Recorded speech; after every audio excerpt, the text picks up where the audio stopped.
Assalamualaikum warahmatullahi wabarakatuh.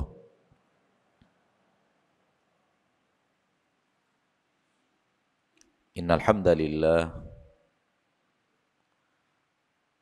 nahmaduhu wa nasta'inuhu wa nastaghfiruh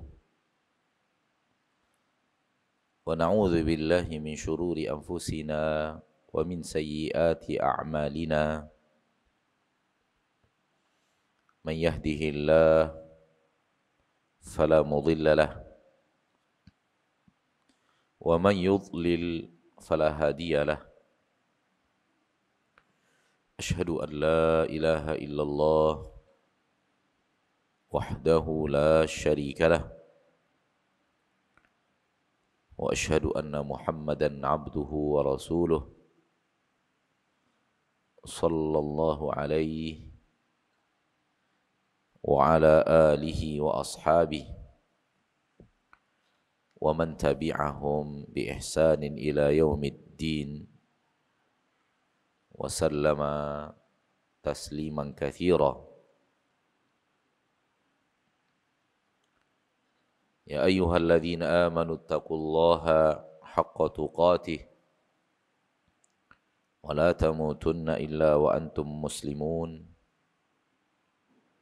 Ya ayyuhan nasu taqu rabbakumul ladzi khalaqakum min nafsin wahidah wa khalaqa minha zawjaha batha minhuma rijalan katsiran wa nisaa'a wattaqullaha alladzi tasaaluna bihi wal arham innallaha kana 'alaikum raqiba.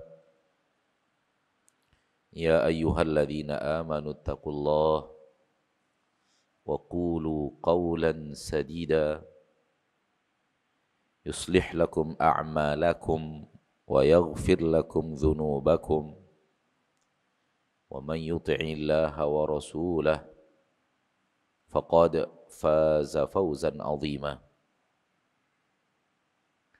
Amma ba'du fa inna asdaqal hadithi kitabullah wa khairal hadi hadi Muhammadin sallallahu alaihi wasallam wa syarral umuri muhdatsatuha fa inna kulla muhdatsatin bid'ah wa kulla bid'atin dhalalah wa kulla dhalalatin finnar.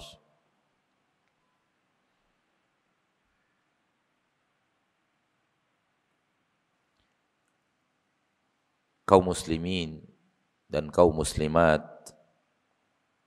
al-hadirin wal hadirat rahimani wa rahimakumullah. Pertama-tama sekali mari kita bersyukur kepada Allah Subhanahu wa taala yang Maha Pengasih lagi Maha Penyayang, yang telah memberikan kepada kita rahmat dan nikmat tiada tara dan tiada terhingga. Setiap menit yang kita lalui bergelimang dengan rahmat dan nikmat Allah yang tak akan bisa kita hitung. Setiap menit yang kita lalui bergelimang dengan rahmat dan nikmat Allah yang tak terhitung.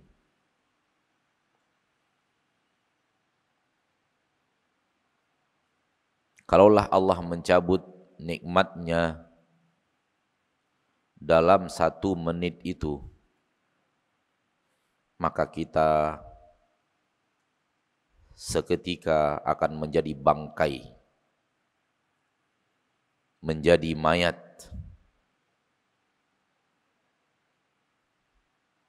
Namun karena Allah sayang kepada kita hamba-hambanya, maka Allah terus mencurahkan nikmat-nikmat yang luar biasa itu. Kalaulah 1 menit saja, 1 menit saja, Allah cabut dari kita nikmatnya, seketika kita menjadi mayat, mati. Percaya tidak? Contoh, 1 menit Allah cabut nikmat jantung, mati enggak? Mati. Atau 1 menit Allah cabut nikmat oksigen, mati enggak? Mati. Maka kita katakan bahwa setiap menit dari kehidupan kita maka bergelimang dengan rahmat dan nikmat Allah tiada tara, tak terhitung. Namun sayang, 1000 kali sayang, manusia tak pandai melihat nikmat-nikmat besar itu.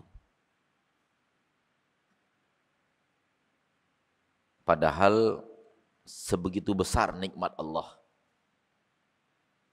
Namun manusia tak pandai melihatnya. Sehingga bagi mereka nikmat pekerjaan yang mendatangkan jumlah-jumlah tertentu setiap bulan, hanya sekali dalam sebulan, itu lebih penting daripada nikmat oksigen, lebih penting daripada nikmat jantung, lebih penting daripada nikmat aneka ragam rahmat dan nikmat Allah yang sangat banyak. Salah. Justru nikmat dapat gaji per bulan itu hanyalah nikmat yang sangat kerdil dan kecil, manakala dibandingkan dengan nikmat mendapatkan oksigen, mendapatkan nikmat jantung, nikmat paru-paru, nikmat darah, nikmat daging dan tulang, nikmat sehat, nikmat berakal. Itu yang benar. Sehingga ketika manusia tidak pandai melihat rahmat dan nikmat Allah, dia akan sepelekan rahmat dan nikmat Allah itu dan tidak dia syukuri. Jadilah dia hamba yang tidak pandai bersyukur. Dan banyak sekali orang sekarang itu menjadi hamba yang tidak pandai bersyukur, enjoy aja. Menjadi hamba yang tidak pandai bersyukur itu enjoy, subhanallah.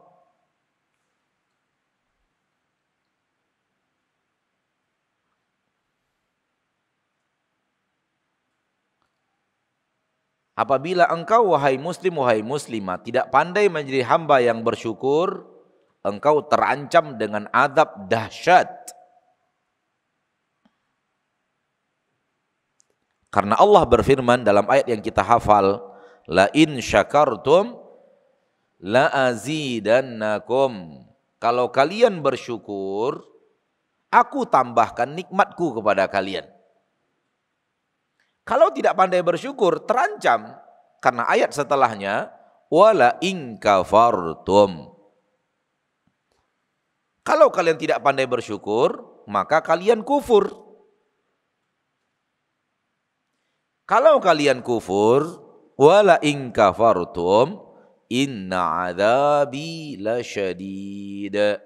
Sesungguhnya azabku sangat-sangat dahsyat. Ayat ini sebahagiannya adalah kabar gembira dan sebahagiannya adalah kabar petakut. Ayat ini setengahnya adalah ayat memberikan kita motivasi dan setengahnya adalah ayat memberikan kita peringatan mara bahaya. Dan hidup kita selalu antara dua ini. Hidup seorang mukmin itu selalu menggunakan kedua-duanya. Dia gunakan ayat-ayat yang berhubungan dengan motivasi sehingga dia termotivasi, dan dia gunakan ayat-ayat yang berhubungan dengan kabar petakut, kabar peringatan bahaya sehingga dia berhati-hati.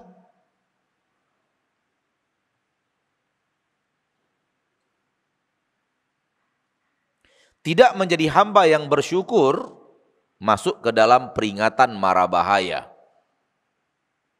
Dan yang memberikan peringatan mara bahaya kepada kita dalam ayat ini bukanlah preman pasar, tidak juga ahli kungfu, tidak juga orang bersenjata, pasukan keamanan, tidak juga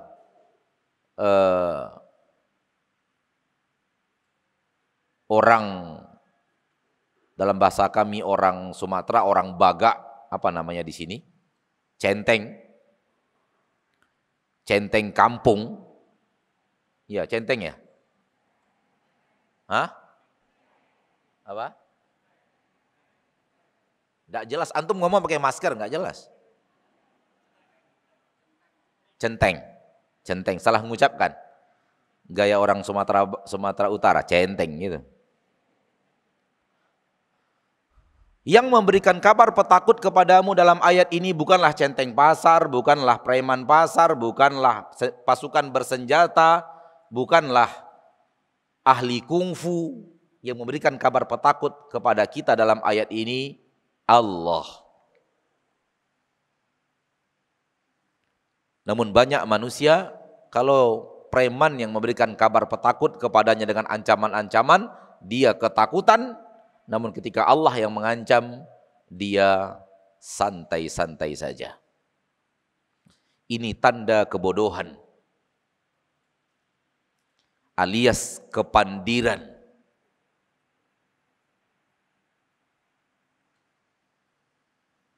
Akankah azab Allah bagimu lebih ringan dibanding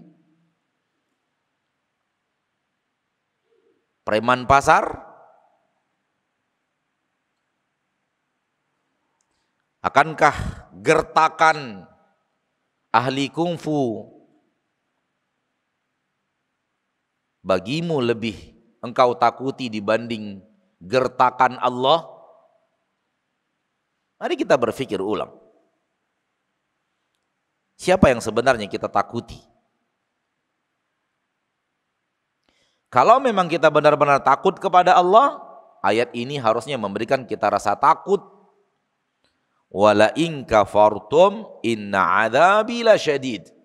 Kalau kalian kufur, azabku sangat dahsyat. Kalimat azabku sangat dahsyat datang dari Allah harusnya lebih kita takuti daripada 300 orang menghunuskan laras panjang di kepala kita.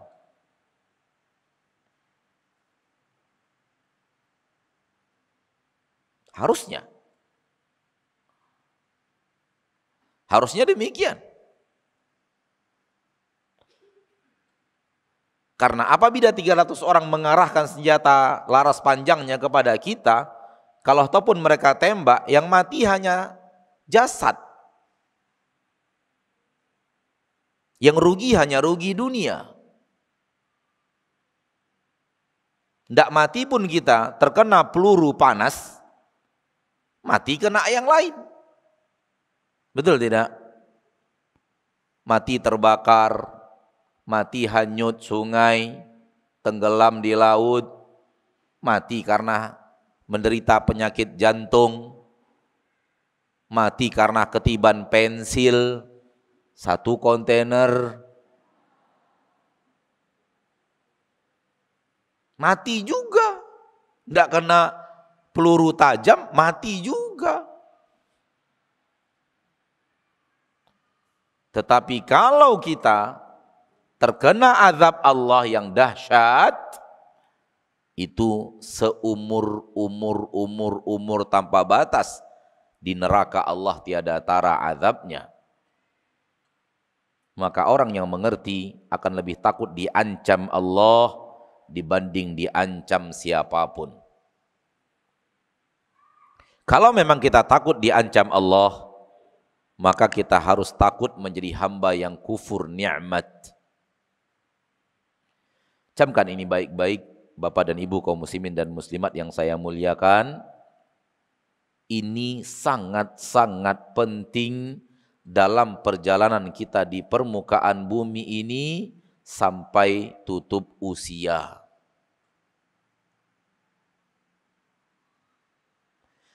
Dan sangat teramat banyak kaki yang salah langkah,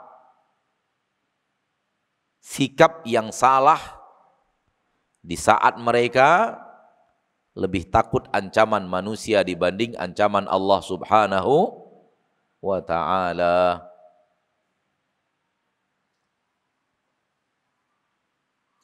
Pada kesempatan yang berbahagia ini, alhamdulillah kita dipertemukan Allah dalam sebuah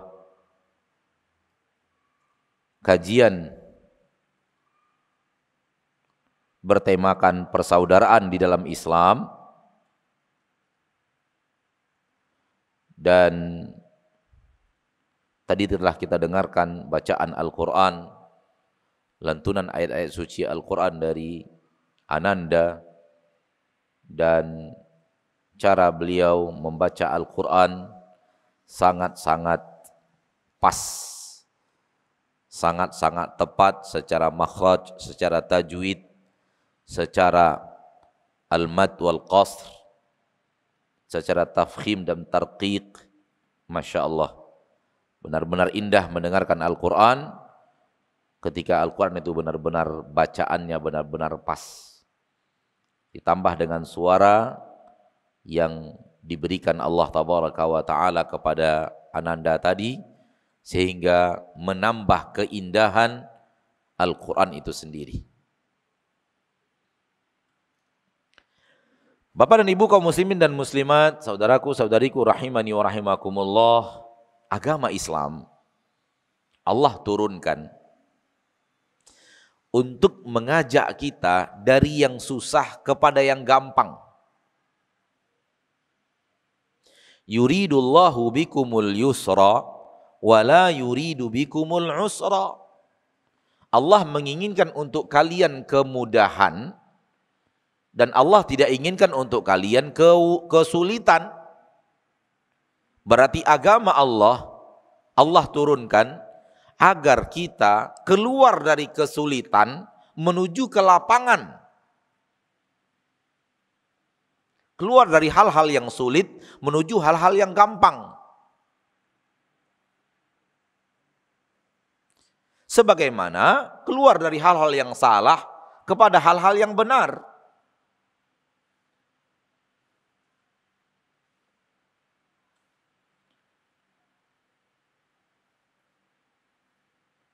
Oleh karena itu, orang yang hidup dengan agama Allah, hidup dengan kelapangan hidup.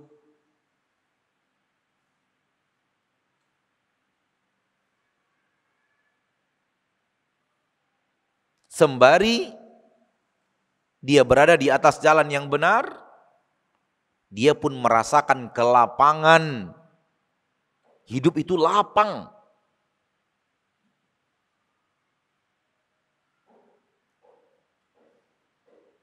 Sebaliknya, orang yang tidak mau ikut agama Allah,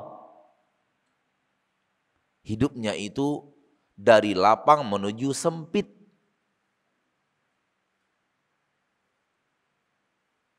Akhirnya hidupnya itu sempit.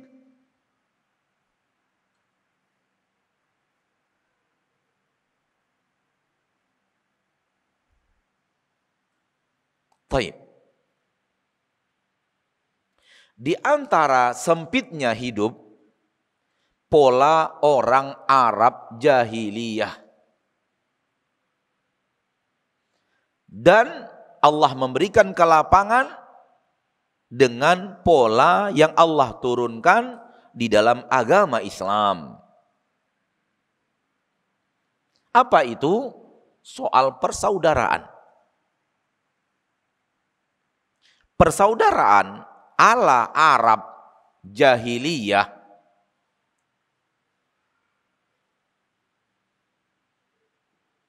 adalah persaudaraan tergantung tali darah.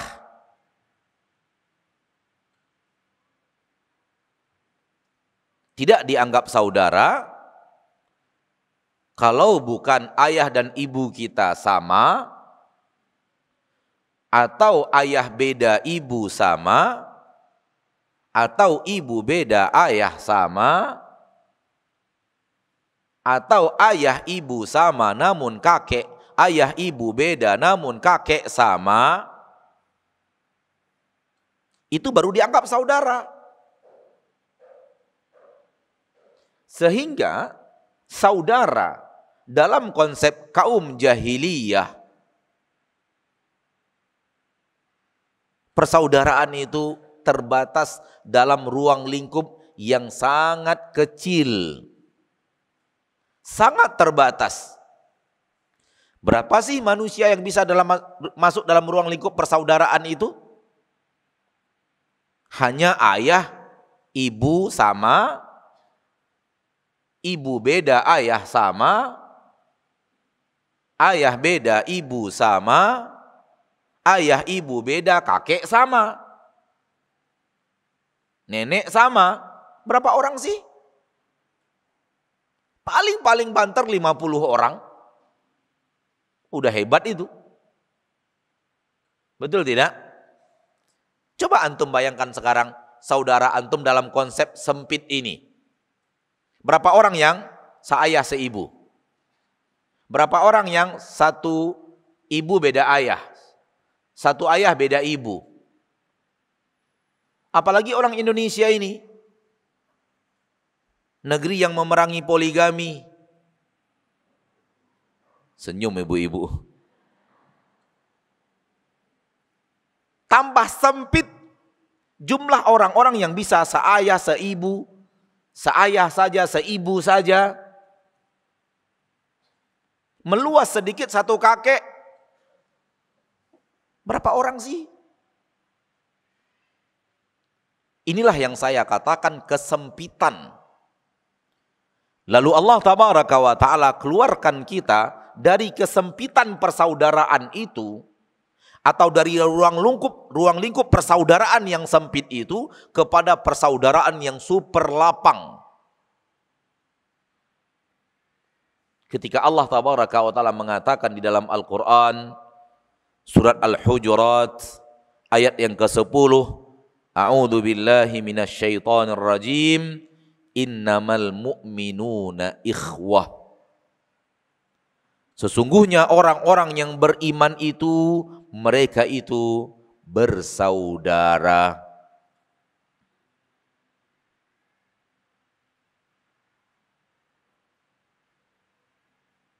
Sesungguhnya orang-orang yang beriman itu bersaudara, kata Allah.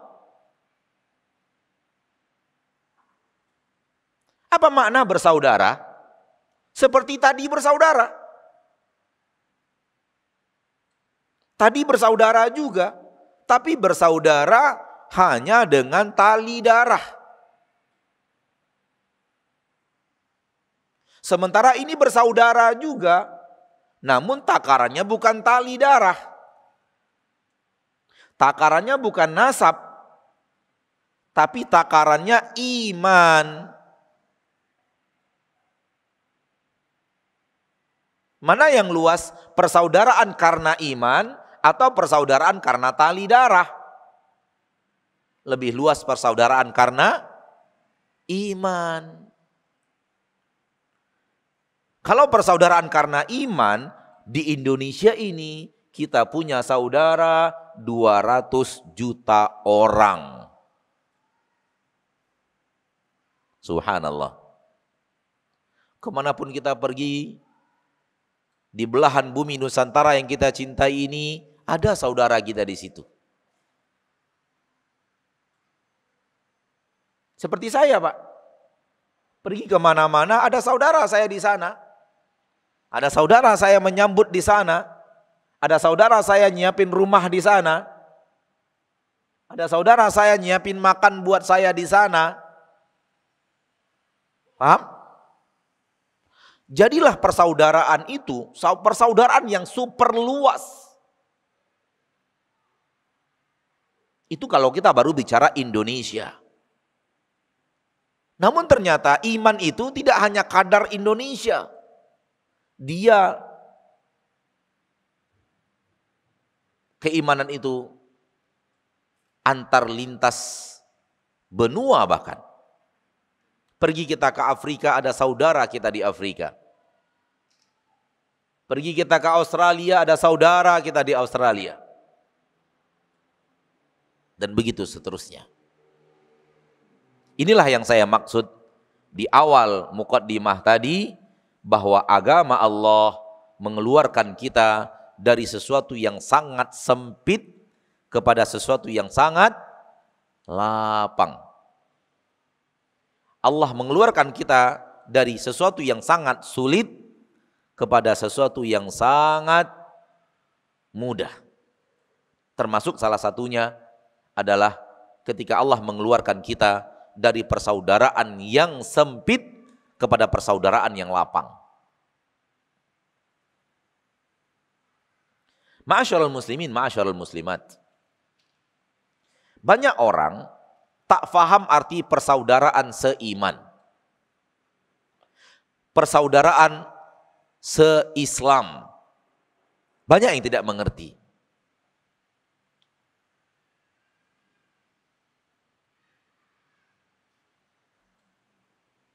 Sehingga makna persaudaraan seiman akhirnya tak mereka dapatkan.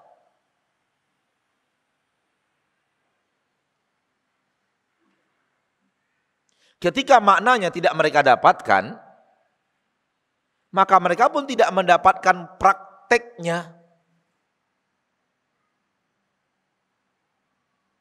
Kenapa? Karena tidak faham maknanya. Banyak orang ketika mendengar persaudaraan seiman, persaudaraan seagama, itu hanya karena saya dan dia agama sama. Hanya itu aja udah. Berhenti sampai di situ.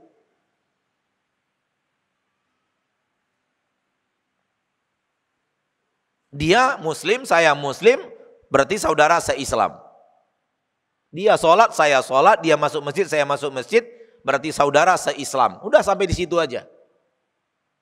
Wajar kalau maknanya hanya segitu bagi sebagian orang, bahkan kebanyakan orang akhirnya tidak bisa mengamalkan persaudaraan seiman dengan baik dan benar. Karena tak ada makna tertanam kokoh dan kuat dari kalimat yang tadi dengan makna yang tadi bagi dia. Apa sih? Hanya saudara, sama-sama Islam, sama-sama nabinya Muhammad SAW, sama-sama kiblatnya Ka'bah, hanya itu saja. Itu yang dianggap orang sekarang persaudaraan seagama.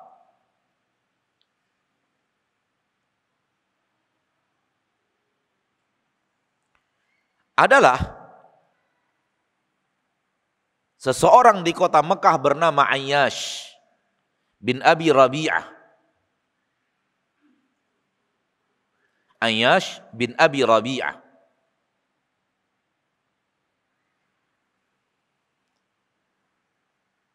Dia ini saudaranya Abu Jahal.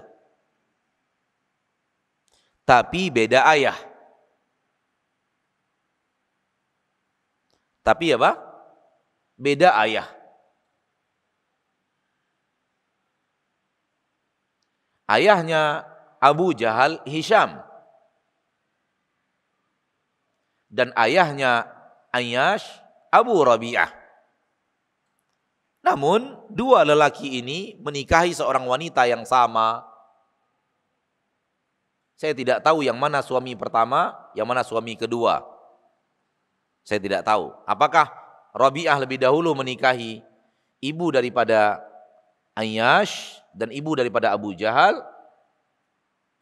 Anda nggak tahu sejarahnya. Intinya hanya tahu bahwa mereka bersaudara, namun satu ibu beda ayah. Ketika Ayyash bin Abi Rabi'ah hijrah ke Madinah, hijrahnya diam-diam. Dan Ayyash ini teman dekatnya Umar bin Khattab radhiyallahu anhu wa ardhahu. Radhiyallahu anhum wa ardhahum. teman dekat, teman bermain, teman bercengkrama dari sebelum masuk Islam.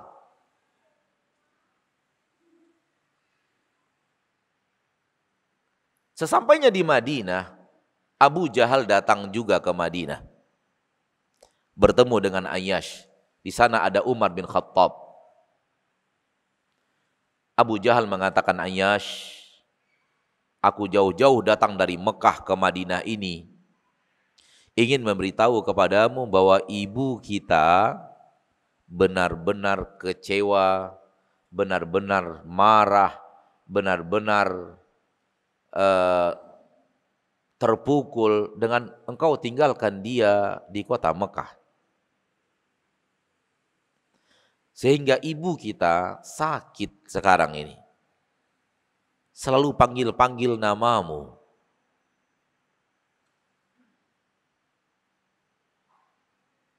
Ayo pulang denganku ke kota Mekah, lihat ibu kita.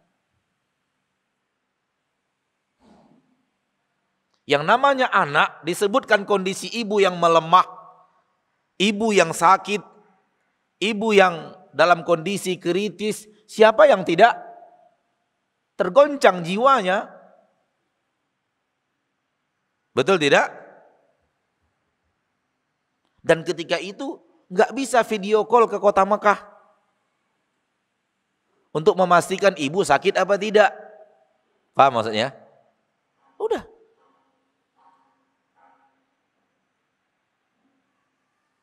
Namun Umar manusia cerdas. Kata Umar, Ayyash, di wajah Abu Jahal itu dusta. Jangan ikut kepadanya. Saya takut dia ingin menfitnahmu untuk membuat engkau kembali kepada kesyirikan.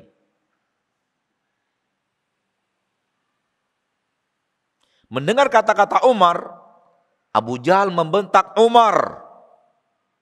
Abu Jahal lebih tua daripada Umar. Abu Jahal lebih berpangkat daripada Umar di kota Mekah. Abu Jahal adalah pemimpin dari suku yang lebih besar. Dan Umar ini, Umar bin Khattab, anak dari adik perempuan Abu Jahal. Jadi berkait-kait mereka.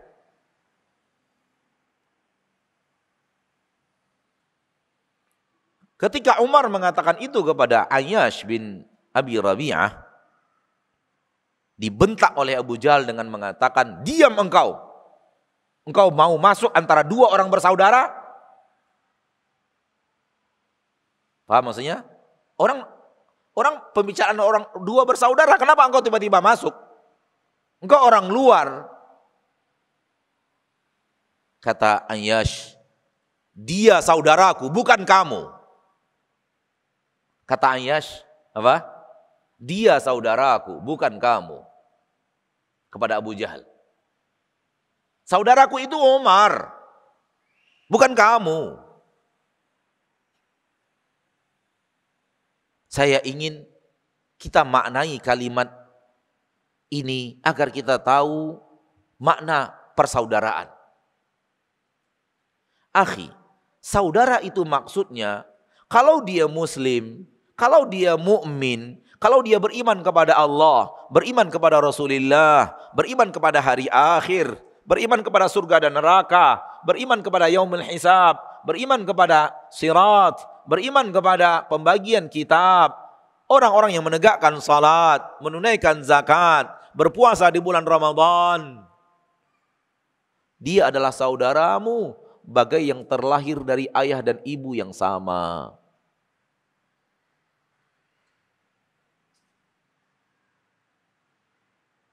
Walaupun dia bukanlah orang yang terlahir dari ayah dan ibu yang sama dengan dirimu. Itu persaudaraan sempit ala jahiliyah. Namun persaudaraan lapang ala Islam, dia adalah saudaramu. Karena dia beriman kepada Allah, beriman kepada kitab, beriman kepada Rasul, beriman kepada malaikat, beriman kepada hari akhir, beriman kepada qada dan qadar. Dia bersyahadat dia salat, dia zakat, dia puasa Ramadan, dia berhaji, maka dia bagimu adalah saudara seolah-olah ayah dan ibumu satu.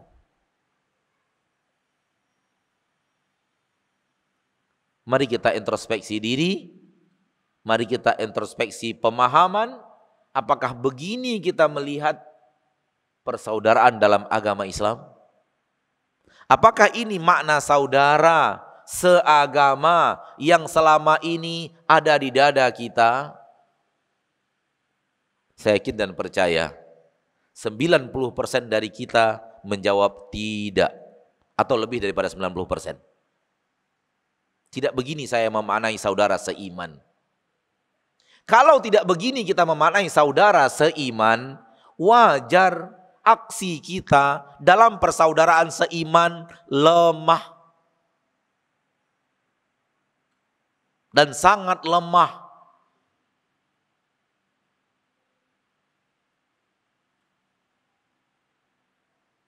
Kenapa? Karena maknanya nggak masuk, maknanya nggak dapat,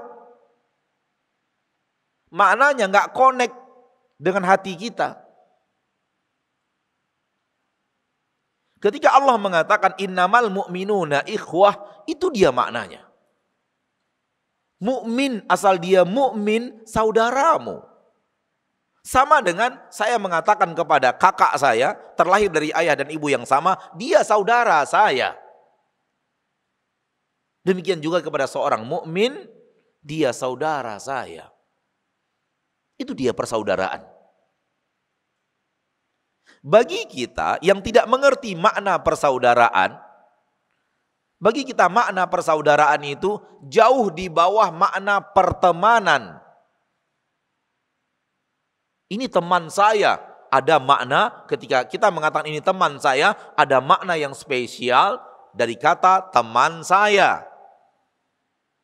Padahal makna saudara saya lebih tajam, lebih dalam daripada teman saya. Ini teman, ini saudara. Mana yang lebih hebat? Saudara apa teman? Saudara lebih hebat. Saudara lebih spesial. Oleh karena itu Allah tidak mengatakan innamal mu'minuna suhbah. Sesungguhnya orang mukmin itu berteman. Tidak. Allah datang dengan kalimat yang jauh lebih hebat daripada itu. Innamal mu'minuna ikhwah. Namun makna ini yang sudah lama hilang di dada banyak umat Islam, apalagi zaman kita sekarang ini, zaman cuek, zaman egois, zaman mau menang sendiri, zaman tidak peduli, zaman yang penting gue.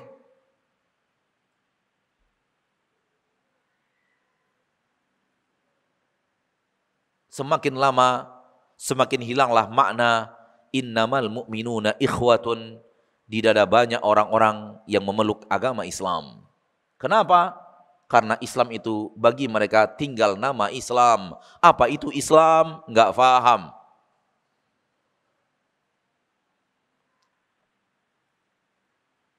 Sayati 'alan nasi zamanun la yabqa minal islami illa ismuh wa la yabqa minal qur'ani illa rasmuh. Akan datang suatu zaman, kata Nabi SAW, tidak tersisa dari Islam kecuali hanya nama saja. Apa itu Islam dia nggak paham. Apa itu Islam dia nggak ngerti. Tapi dia menyatakan saya Islam.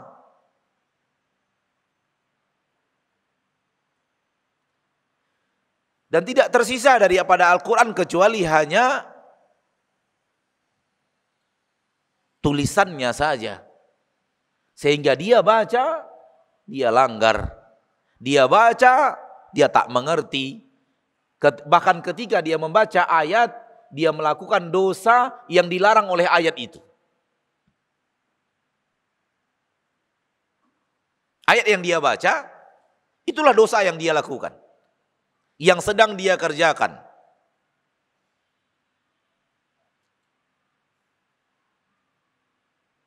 Mari saudaraku, saudariku, fahami apa itu Islam. Apa yang ada dalam agama Islam? Al-Islamu ya'lu wa la yu'la alaih. Islam ini kalau difahami dengan benar, diamalkan dengan benar, dia ada di paling atas, nggak ada yang lebih atas dari dia. Dia ada di derajat yang paling tinggi, tak ada yang bisa melampauinya.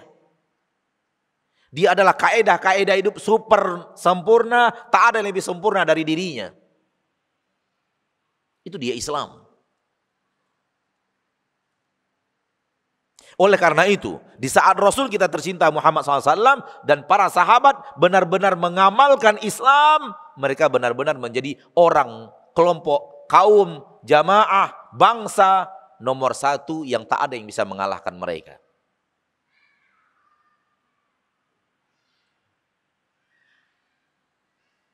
Kenapa? Karena mereka memegang prinsip hidup teratas, tertinggi, terhebat, terkomplit, tersempurna.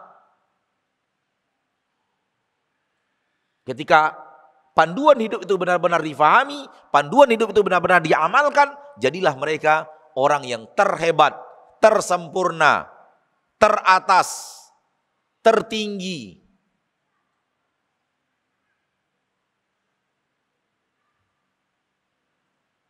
Wala takhafu, wala tahzanu. Jangan kalian takut, jangan kalian sedih.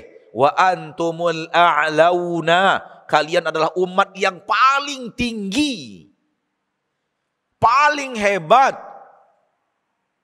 Tak ada yang bisa mengalahkan kalian. Kalian umat yang paling tinggi. Kenapa?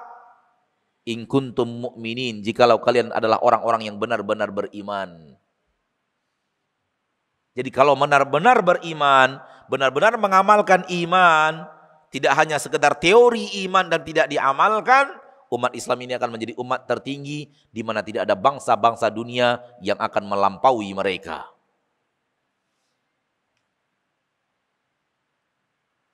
Namun Islam tinggal Islam. Pengamalan entah di mana. Ini yang kita keluhkan sekarang di negeri kita, di tengah-tengah kehidupan kita, di pergaulan kita, di tengah masyarakat kita, di negeri yang kita cintai ini.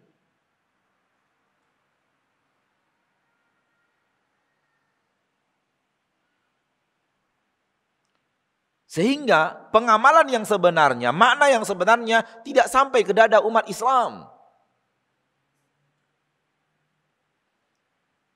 Akhirnya teman bagi mereka lebih penting daripada saudara. Lucu kan? Teman lebih hebat daripada saudara. Kan lucu. Padahal saudara harusnya lebih hebat daripada teman.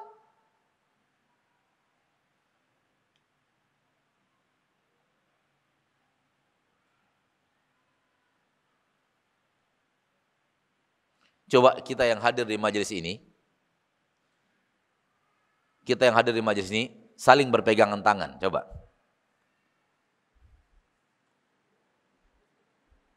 Semuanya berpegangan tangan, gak ada yang tidak memegang tangan orang lain, harus berpegangan tangan, coba.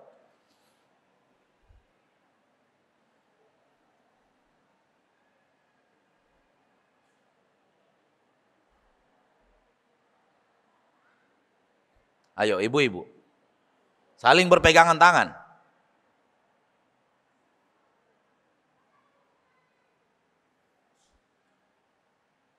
Sudah?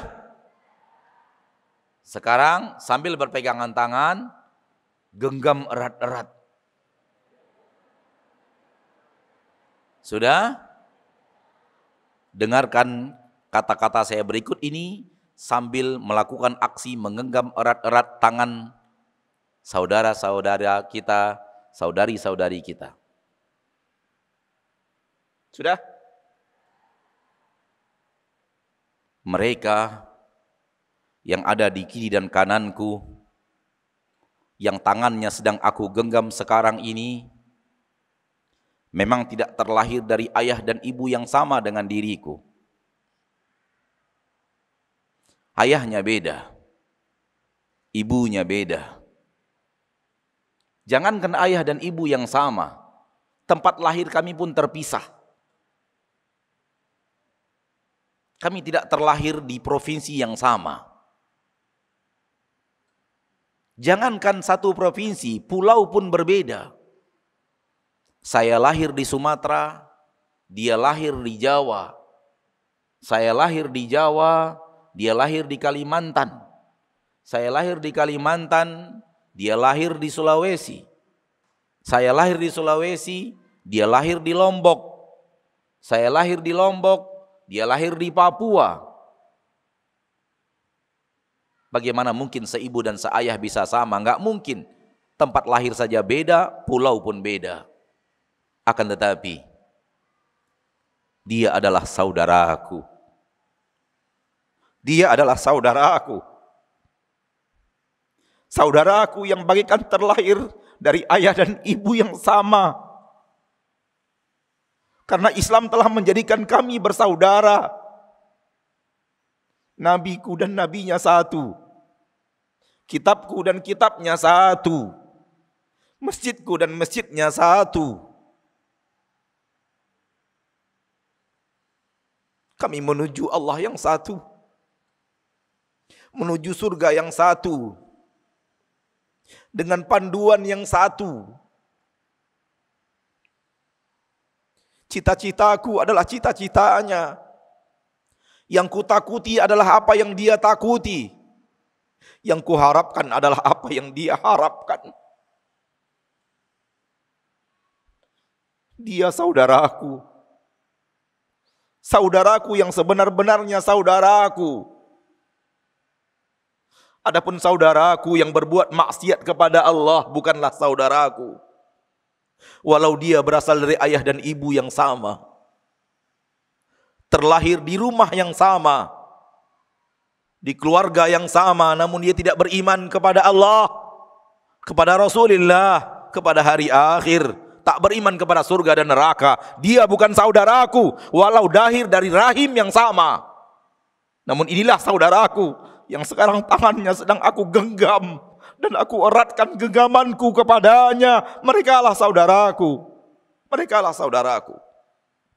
Silahkan lepaskan. Ada sesuatu terasa di dada? Itu yang sudah hilang. Itu yang sudah hilang. Lama hilangnya. Sekian tahun hilang. Belasan tahun hilang.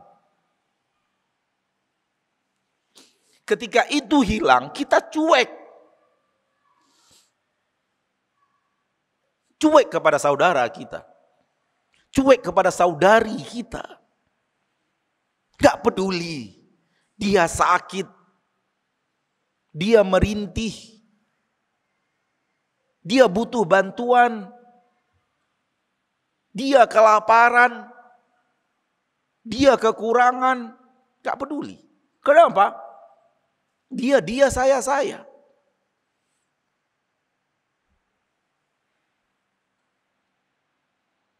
Di saat dia membutuhkan bantuan, kita tidak ada di sisinya, padahal kita bisa dan mampu untuk itu.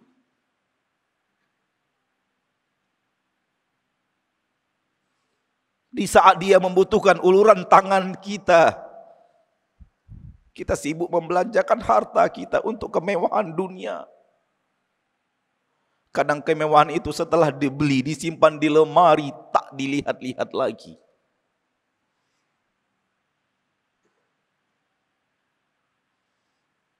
Di saat dia membutuhkan biaya rumah sakit, kita pun cuek. Kalau toh pun memberi ala kadar, sekedar memberi.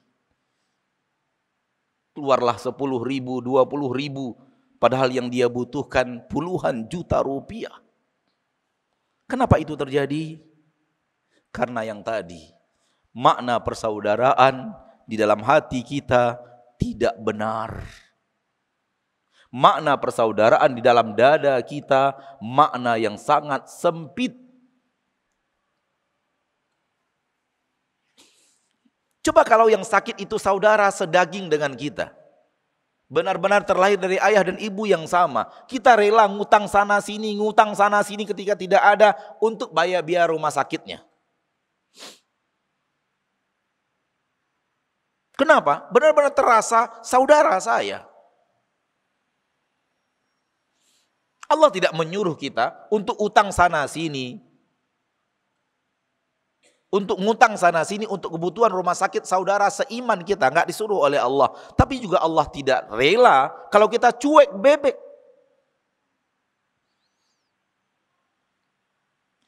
Kalau kita peduli tapi tak peduli. Perhatian tapi tak perhatian. Apa maksudnya peduli tidak peduli? Peduli tapi tidak peduli. Perhatian namun tidak perhatian. Yang tadi, tahu dia membutuhkan biaya puluhan juta, kita hanya berikan dia 10.000 rupiah, 20.000 rupiah, padahal kita mampu untuk memberikan 1 juta, 2 juta.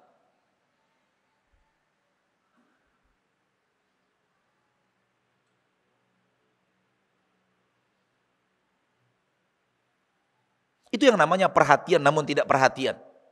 Itu yang namanya peduli namun tidak peduli. Kepeduliannya benar-benar ala kadar.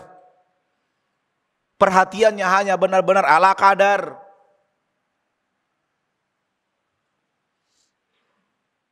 Tidak bersemangat, tidak memberikan yang terbaik.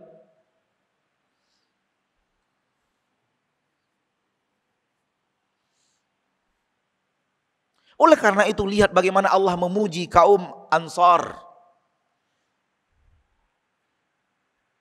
Allah memuji kaum Ansar. Ketika mereka benar-benar peduli dengan saudaranya Muhajirin. Yang meninggalkan kota Mekah, pindah ke kota Madinah dengan harta ala kadar. Mereka tinggalkan rumah mereka di Mekah, pindah ke Madinah nggak punya rumah. Mereka tinggalkan bisnis mereka di Mekah, pindah ke Madinah, nggak punya bisnis.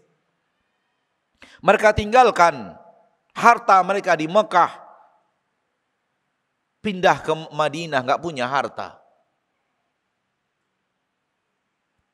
Mereka tinggalkan saudara mereka di Mekah, pindah ke Madinah, nggak punya saudara. Lihat agama Islam datang dan kemudian dengan persaudaraan. Di mana satu orang Muhajirin dipersaudarakan dengan satu orang Ansar.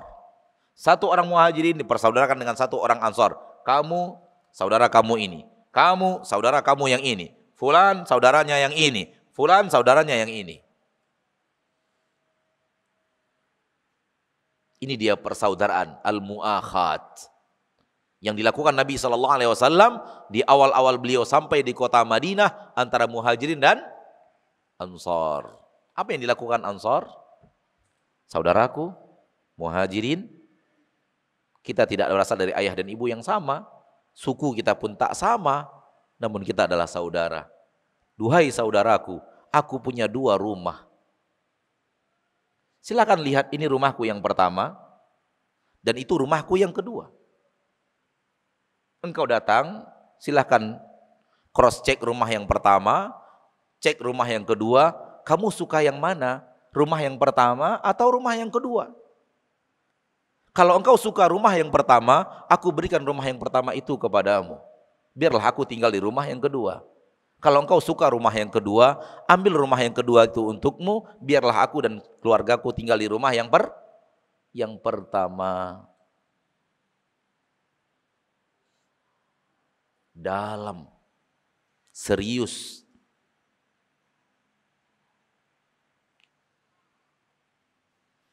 Oleh karena itu dipuji oleh Allah di dalam Al-Quran. Di dalam ayat yang sangat masyhur. Di dalam surah Al-Hasyr. Ayat yang ke-9. Walladzina tabawwa'ud dara wal imana min qablihim yuhibbuna man hajara ilaihim. Kaum Ansar itu mencintai orang-orang yang hijrah kepada mereka. Mencintai. Allah mengetahui isi hati Ansar dan merekomendasi cinta di dalam hati itu. Karena Allah melihat seluruh dada dan mengetahui seluruh cinta yang ada di dalam dada itu. Dan Allah mengatakan bahwa Ansar benar-benar memiliki cinta kepada saudara mereka Muhajirin yang hijrah kepada mereka.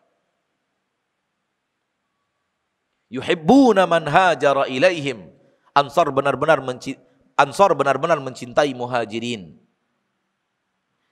Wala yajiduna fi sudurihim hajatan mimma utu. Dan Ansar tidak menemukan di hati mereka ada sesuatu di saat mereka telah memberi kepada Muhajirin.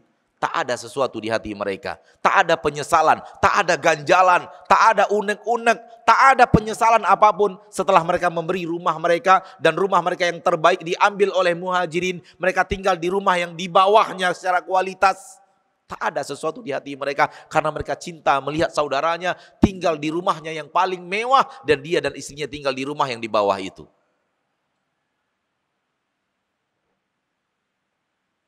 Siapa yang pernah punya cinta seperti ini kepada saudaranya? Hanya Muhajir, hanya Ansar. Oleh karena itu Allah kekalkan percintaan itu di dalam Al-Quran.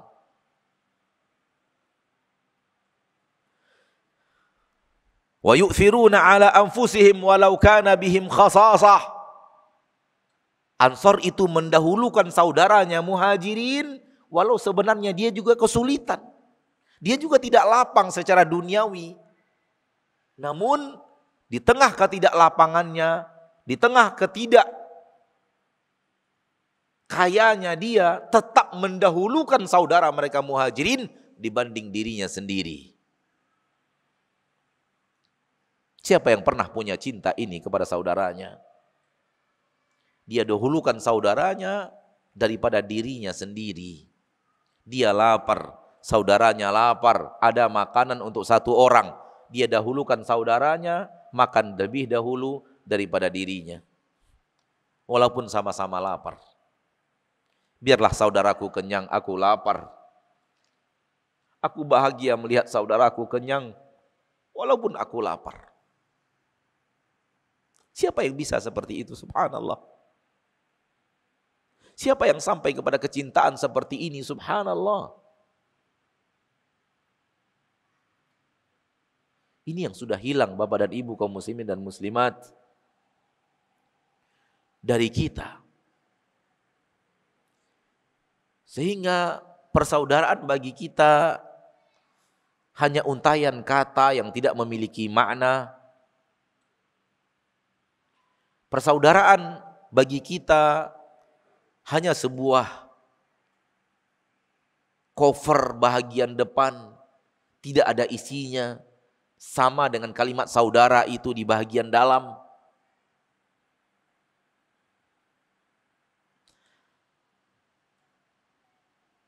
Namun kalau kita benar-benar memaknai persaudaraan, sebenar-benar persaudaraan, maka tahulah kita apa aksi yang harus kita lakukan untuk saudara kita itu.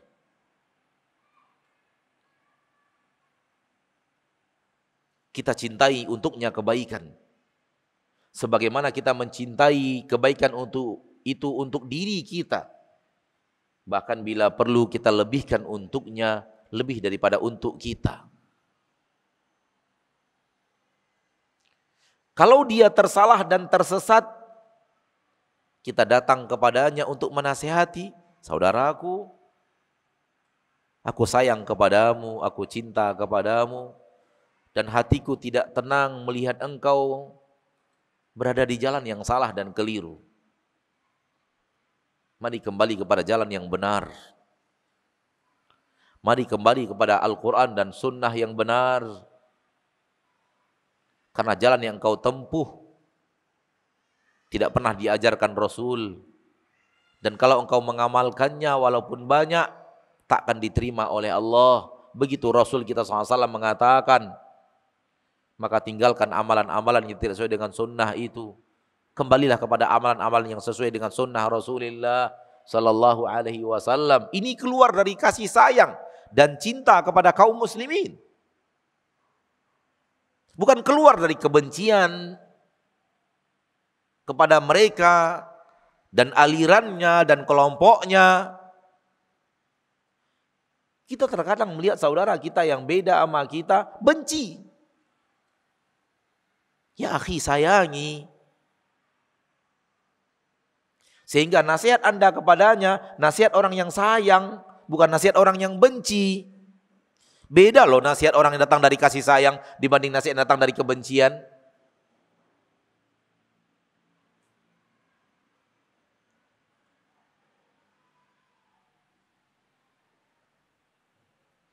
Ketika dia sakit, jenguk. Dia membutuhkan bantuan, berikan bantuan. Tapi jangan seperti yang tadi. Perhatian tapi tidak perhatian. Peduli namun tidak peduli.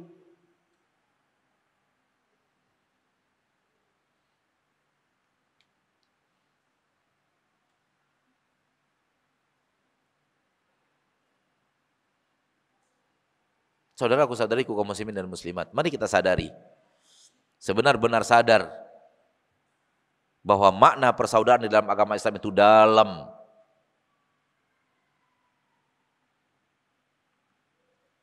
Sedalam yang tadi kita coba wujudkan dengan sebuah aksi saling berpegangan tangan, berangkulan.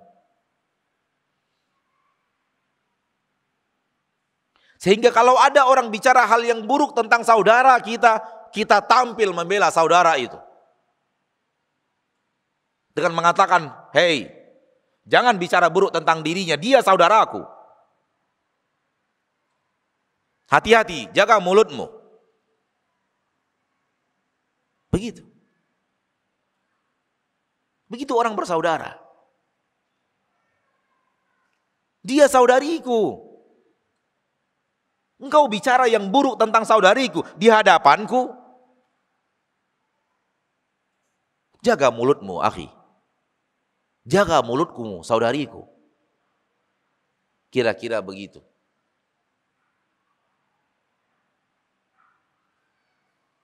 Itu baru namanya bersaudara.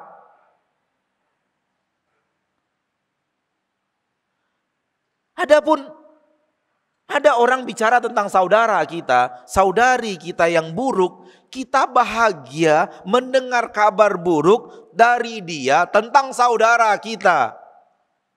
Nggak ngerti Islam.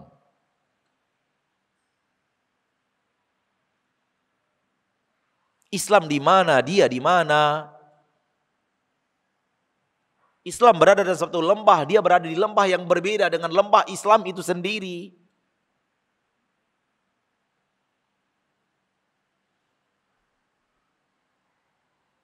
Oleh karena itu ghibah sangat tercela dalam agama Islam.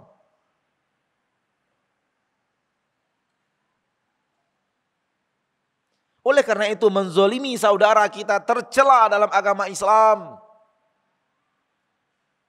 Oleh karena itu mendustainya tercela dalam agama Islam. Oleh karena itu mencurangi timbangan tercela dalam agama Islam.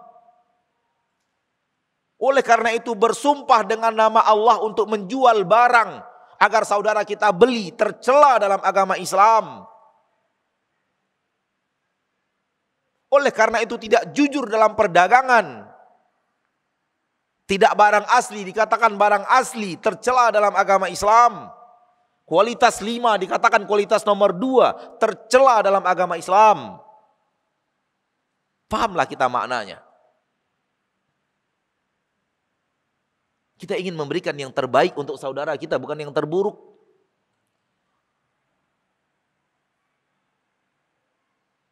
Oleh karena itu, apabila saudara kita sudah melamar seorang gadis, kita tak boleh datang melamar gadis yang sama.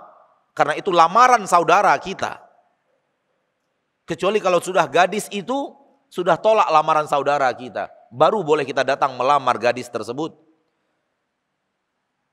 Oleh karena itu kalau ada transaksi, sesuatu sedang terjadi transaksi dalam sebuah perdagangan, dalam sebuah penjualan rumah, ada yang sedang bertransaksi, tak boleh kita masuk untuk bertransaksi yang sama. Sampai saudara kita itu meninggalkan transaksi itu, atau yang punya rumah tak peduli lagi dengan transaksi itu.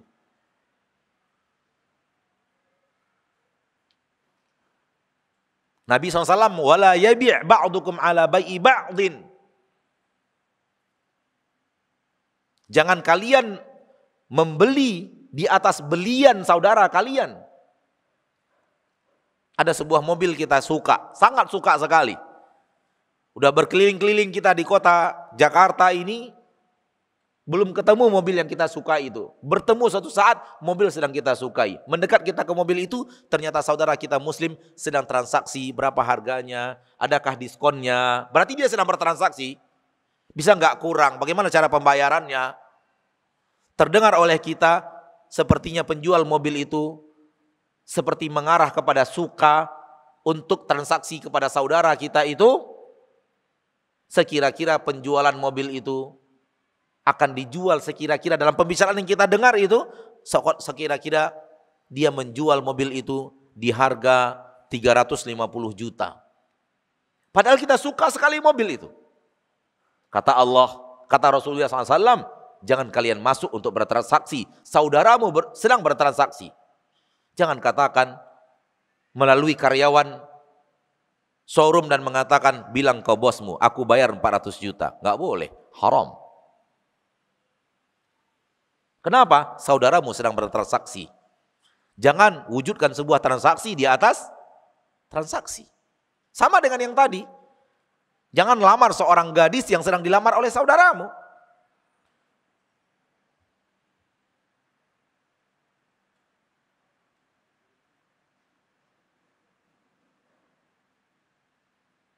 Ini dari sisi kita menjaga diri kita untuk tidak menyakiti saudara kita. Dan itu yang terpenting dalam menjaga persaudaraan. Dalam menjaga persaudaraan yang terpenting, kita jangan zolimi dia. Kita jangan dustai dia. Kita jangan khianati dia. Kita jangan hinakan dia. Al-muslimu akhul muslim, la yadhlimuh, wa la yakhdhuluh, wa la yakdhibuh. Seorang muslim bagi muslim lainnya bersaudara, kata Nabi. Jangan dia zolimi saudaranya. Jangan dia hinakan saudaranya. Jangan dia dustai saudaranya. Nabi mendahulukan kalimat-kalimat larangan. Karena kalimat-kalimat larangan ini yang paling penting di dalam menjaga persaudaraan.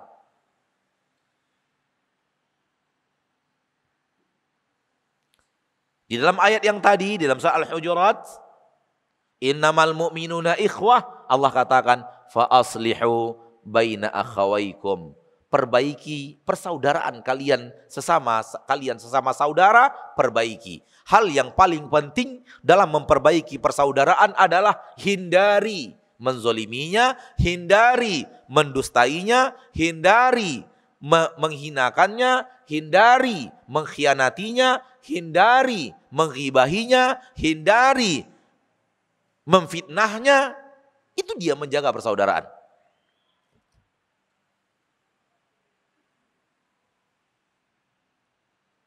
Dan itu yang terpenting dalam menjaga persaudaraan.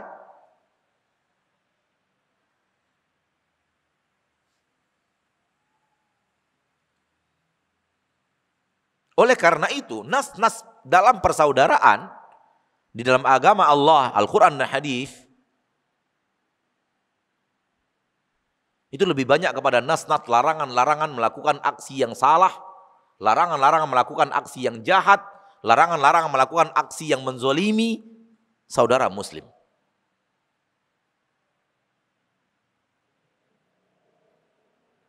Baru kemudian melangkah ke poin yang kedua untuk menjaga persaudaraan adalah yang tadi, yang poin pertama, yang tadi, jangan zolimi, jangan hinakan, jangan ghibahi, jangan dustai, jangan curangi timbangan.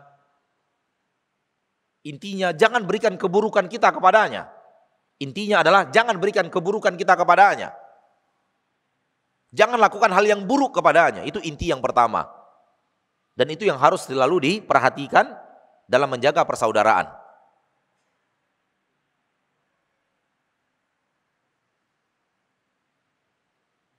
Melangkah ke poin yang kedua, yang penting dalam menjaga persaudaraan adalah kebaikan kita berikan kepadanya.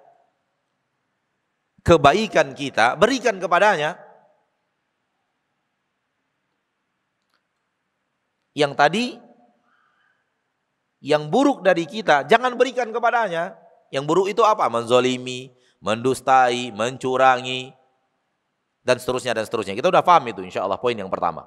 Poin yang kedua adalah, yang baik dari kita, berikan kepadanya. Apa yang baik dari kita? Banyak. Kita punya makanan, beri dia makanan. Kita punya harta, beri dia harta. Kita punya ilmu, ajarkan ilmu itu kepadanya. Nasihati dia ketika dia butuh nasihat. Ingatkan dia kalau dia salah.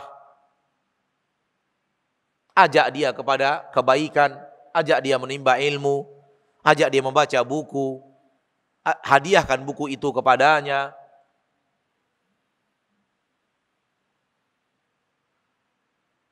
Ajak dia nginap di rumah kita.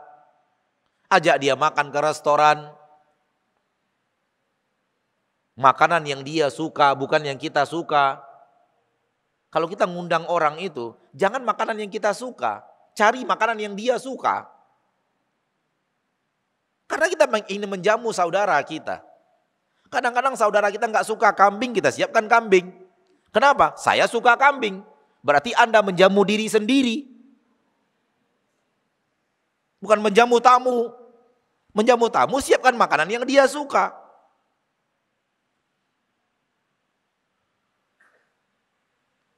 Teman yang mau diundang, kita sudah tahu tensinya 180 per 120. Siapkan menu serba kambing. Kambing gulai, kambing bakar, kambing tongseng kambing. Itu namanya pengkhianatan.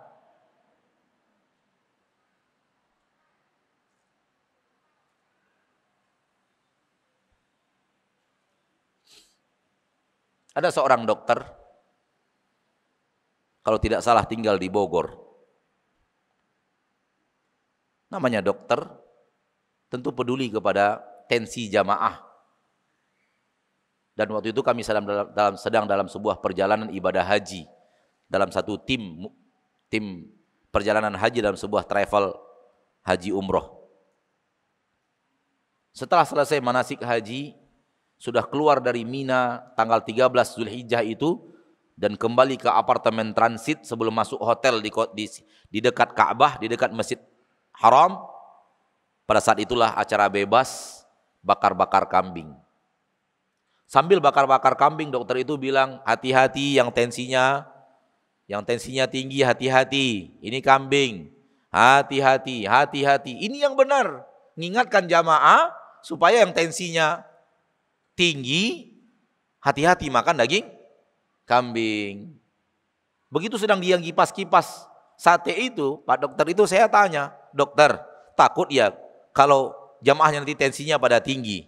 Kata dokter itu, bukan itu Ustadz, mengurangi saingan. Ternyata niatnya salah.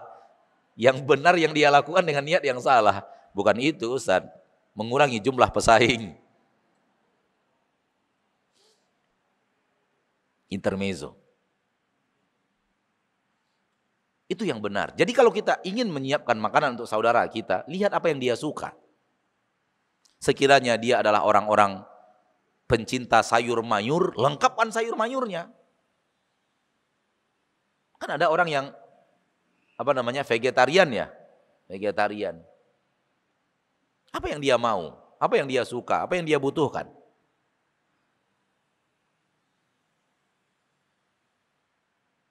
Saya rasa itu ya, materi saya lebih kurang 1 jam berbicara, karena waktu yang disediakan sampai jam 11 waktu Indonesia bagian Barat. Saya rasa itu secara materi cukup, dan kalau kita mengetahui makna yang tadi, itu penjabarannya bisa luas Pak. Saya bisa bicara panjang lebar tentang penjabaran makna tadi. Dan semua itu akan ada di dalam ayat-ayat hadis, dalam ayat-ayat Al-Quran, dalam hadis Nabi SAW. Namun yang penting dari yang saya katakan tadi, itu yang penting. Yang penting dari persaudaraan itu adalah mengertinya kita apa itu makna saudara. Apa itu makna persaudaraan. Ya. Dan yang terpenting dari menjaga persaudaraan, jangan sesuatu yang buruk dari kita nyebrang ke dia. Jangan yang buruk dari kita apa? Nyebrang ke dia. Itu yang harus dijaga. Dijaga benar. Sampai sifat cuek kita nggak boleh. Cuek kita kepada dia itu buruk sudah. Kata Nabi SAW, la yu'min.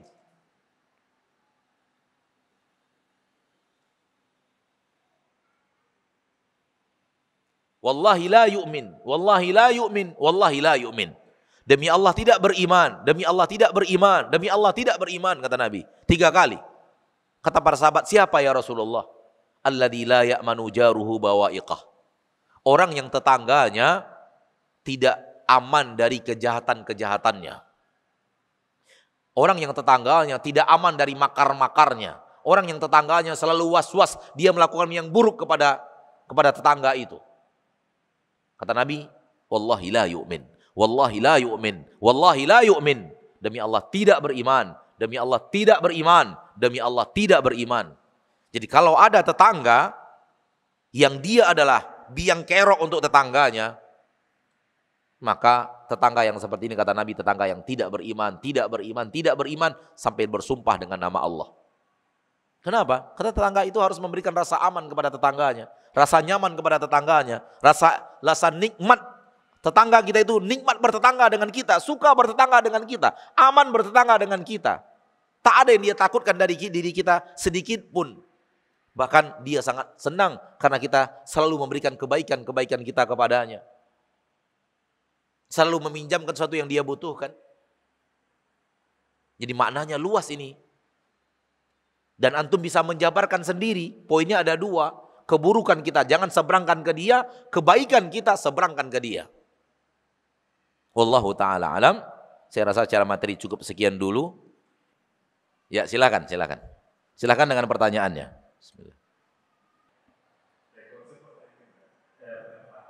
Waalaikumsalam.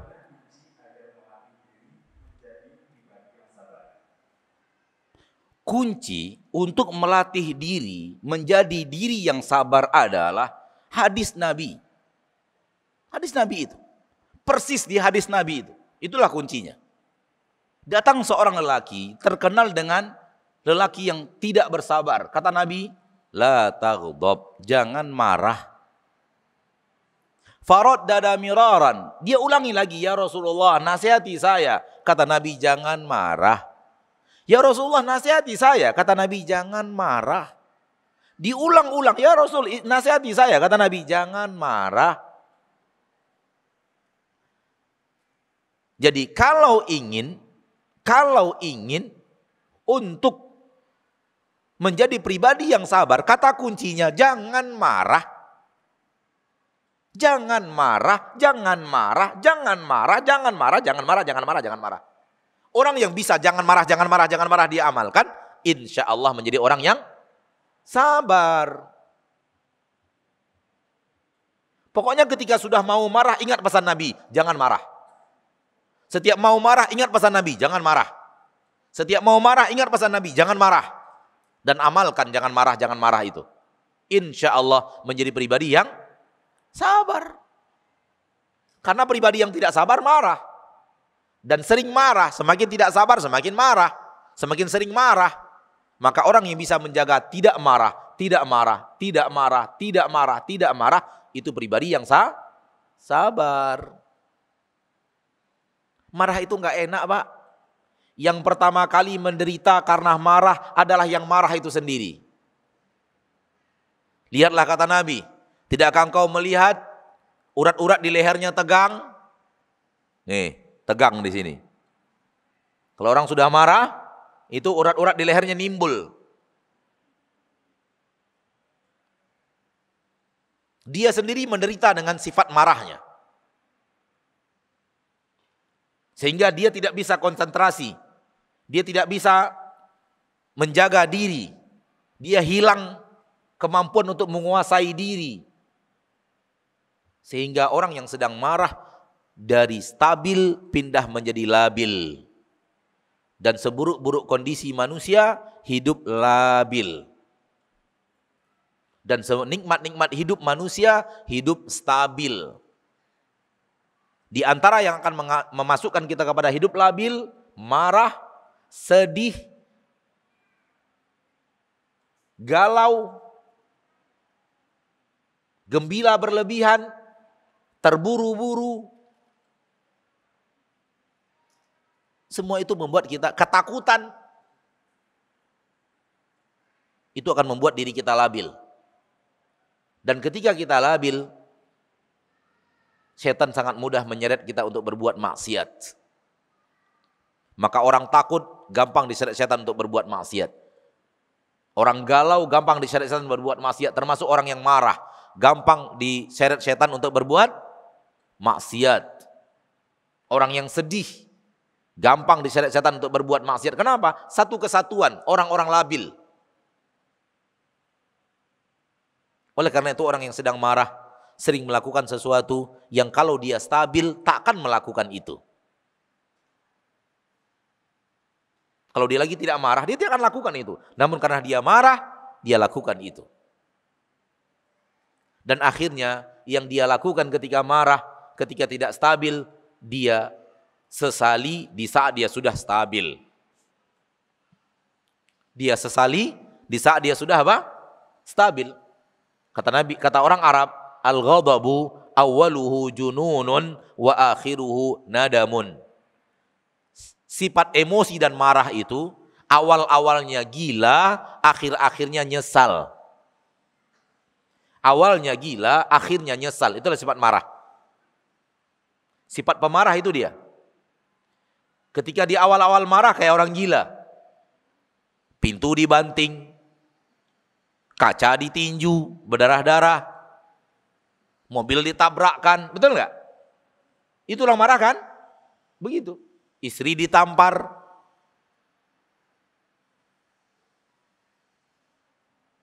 Kegilaan itu.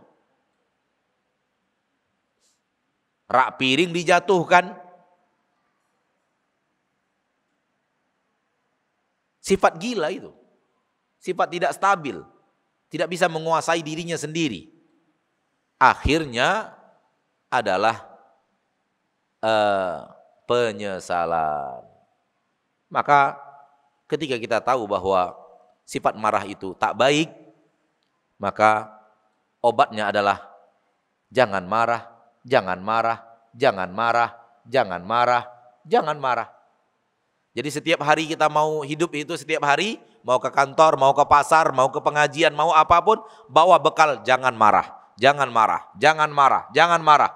Insya Allah menjadi pribadi yang sabar. Wallahu a'lam.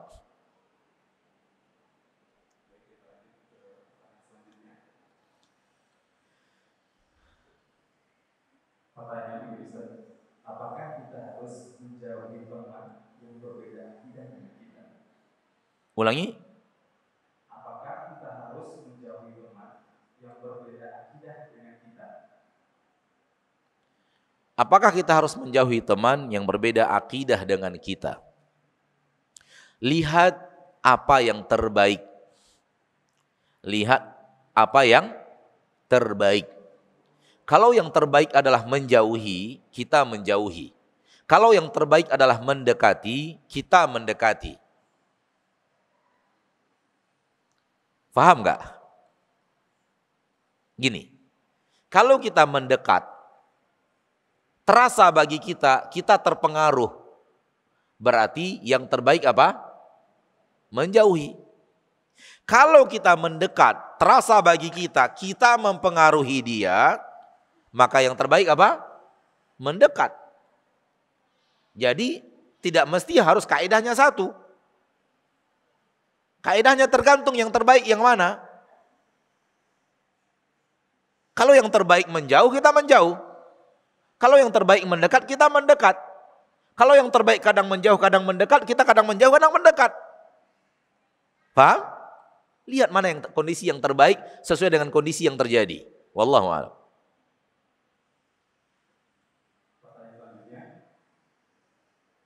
Bagaimana cara menerapkan bahwa kita sesama Islam adalah bersaudara? Islam mengajarkan kita saling memberi salam. Ana sudah coba mengamalkan, tetapi masih banyak yang belum membalas salam tersebut. Jangan kita mengucapkan salam harapan kita, salam kita dijawab.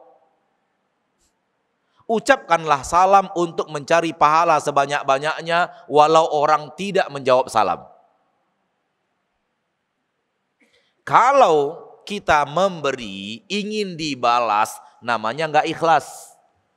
Kalau kita memberi tanpa harap dibalas, namanya ikhlas. Ketika kita memberi salam, harapannya dibalas salam, mungkin nggak ikhlas. Karena memang sudah harap balasan salam itu. Namun kalau kita ingin memberi salam tanpa harap balas, terserah. Engkau mau jawab, jawab. Enggak.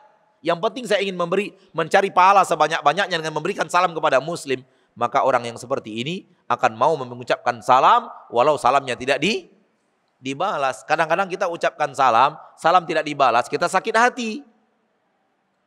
Sombong tuh orang, dosa loh. Anda mengucapkan salam, ingin cari pahala.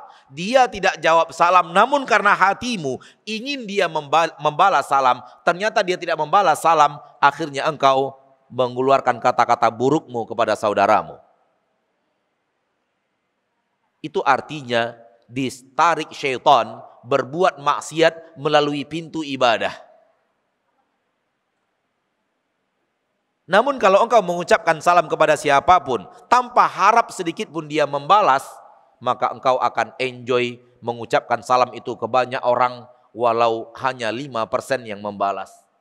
Dan paling sering kita temukan kaum muslimin menganggap salam itu hanya teguran dan sapa. Sehingga ketika kita mengucapkan salam, Assalamualaikum Pak, yup. Jawabannya, yup. Padahal kita mengucapkan Assalamualaikum. Kenapa? Karena kita ini sudah menganggap Assalamualaikum hanya sapaan. Assalamualaikum Pak, yup. Gitu. Padahal salam maknanya dalam, maknanya luas. Nah, silakan berikutnya.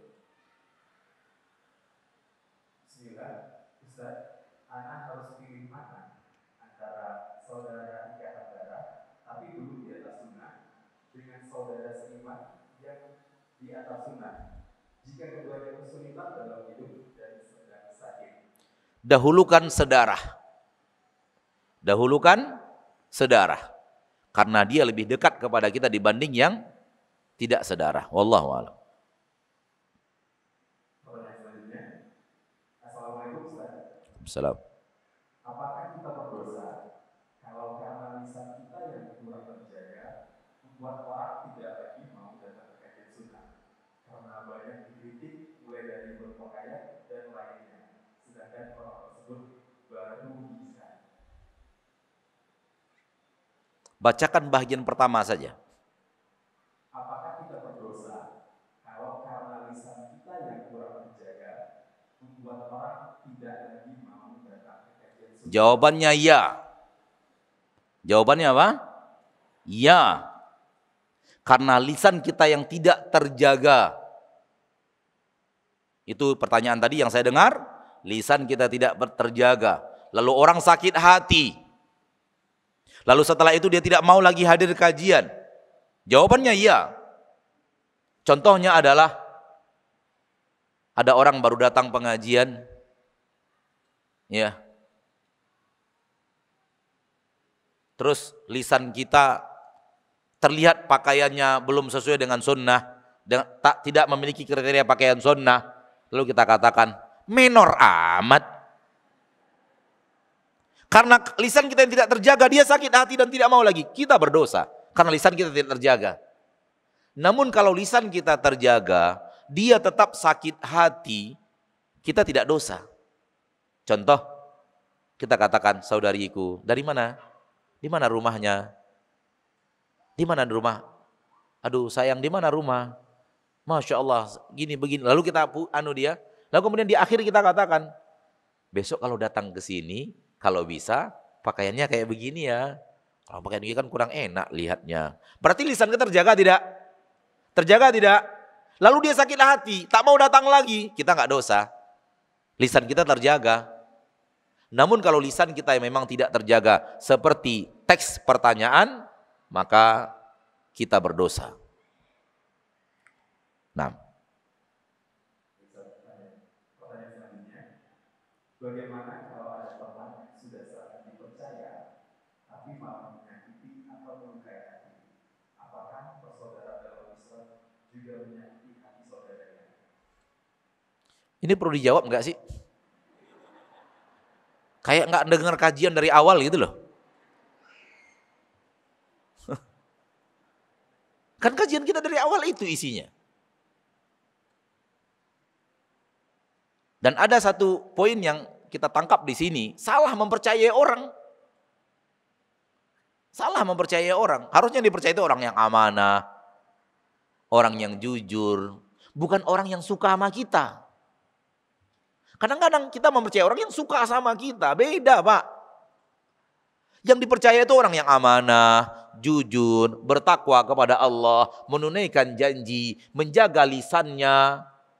Itu orang yang dipercayai. Bukan orang yang senang sama kita, lalu muji-muji kita. Oleh karena itu kadang manusia salah memberikan kepercayaannya kepada orang, salah pilih.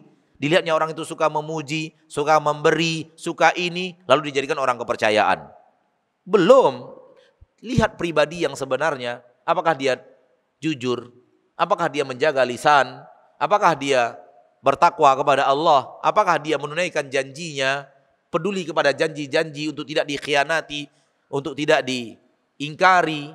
Kalau sudah seperti itu sifat aslinya, baru tes dia, ketika lulus tes jadikan dia orang kepercayaan.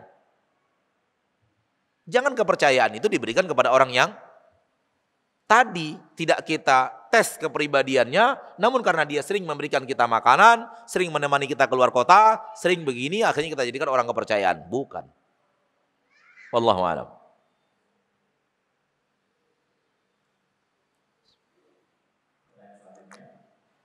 Bagaimana menghadapi adik-adik yang masih melakukan perbuatan zina di keluarga? Hanya saya yang mengaji sunnah. Ulangi, bagaimana menghadapi? Adik-adik yang masih Adik-adik. Wow. No. adik saudara masih melakukan perbuatan zina. Jika diberikan nasihat, mereka cuek saja. Bagaimana menasihati adik-adik? Sebenarnya nggak bisa dijawab.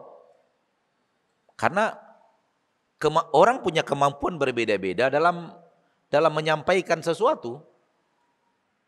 Dalam kemampuan retorika berbicara, manusia bervariasi. Jadi nggak bisa saya ajarkan gini loh cara mengucapkan kata-kata itu. Nggak bisa. Nggak bisa. Tapi saya hanya bisa memberikan saran, tunjukkan kepada adik-adik itu, kita peduli kepada mereka, kita sayang kepada mereka, kita mencintai mereka, kita berbuat ikhlas kepada mereka, kita dermawan kepada mereka, tunjukkan bahwa kita nampak kita mencintai mereka. Ketika kita minjam duit, pinjamkan. Ketika mereka minjam duit, kita pinjamkan. Ketika mereka sakit, kita jenguk, kita bayarkan biaya rumah sakitnya. Ketika seperti itu terjadi, maka adik-adik itu akan gampang mendengarkan nasihat kita. Kenapa? Hati manusia itu akan condong kepada orang yang berbuat baik kepada dirinya. Ini ndak, ketika adik sakit nggak dijenguk, nggak dikasih duit, tiba-tiba datang nasihati. Gaya nasihatnya juga kayak bos nasihati office boy. Berharap dicintai dan diterima. Salah. Belum lagi kita datang orang udah muak lihat wajah kita.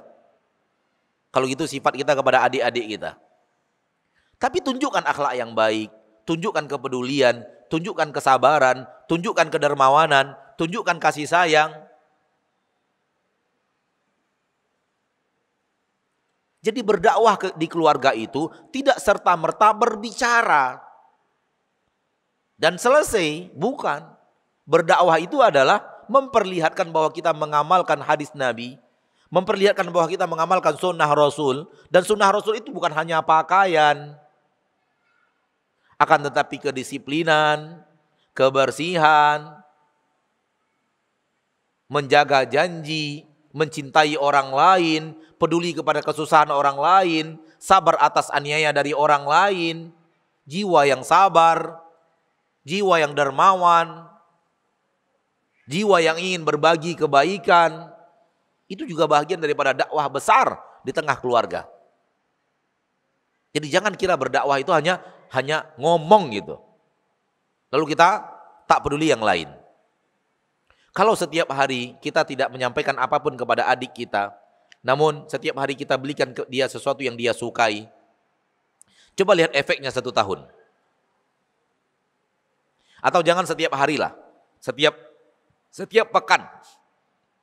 Setiap pekan kita datang ke rumah saudari kita, bawakan yang dia sukai. Sepertinya dia suka martabak Mesir, bawa martabak Mesir.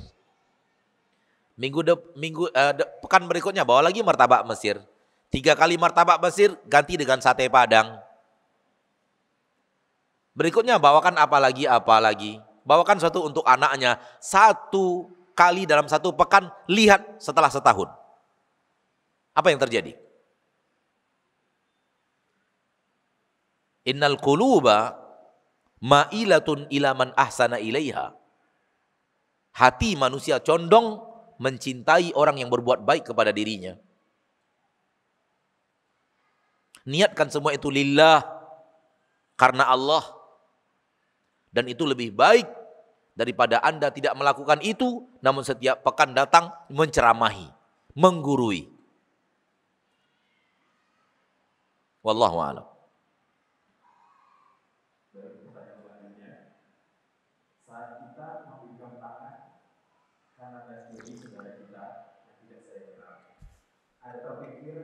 Saudara kandungku seibu dan saya yang masih kurang dalam agama.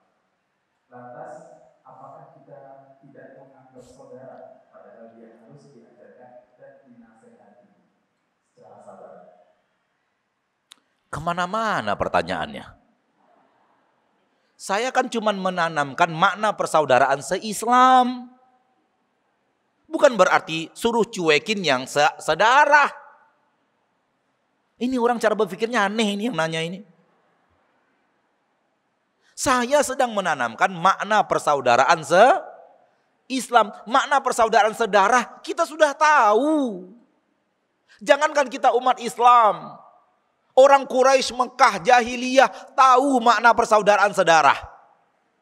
Itu sudah permanen di hati kita. Sehingga nggak saya bawa lagi karena sudah permanen. Cuman yang persaudaraan se-Islam ini tak connect dengan hati kita dengan makna yang sebenarnya. Makanya kita lakukan aksi tadi. Samping ngencas saya gara-gara saking semangat.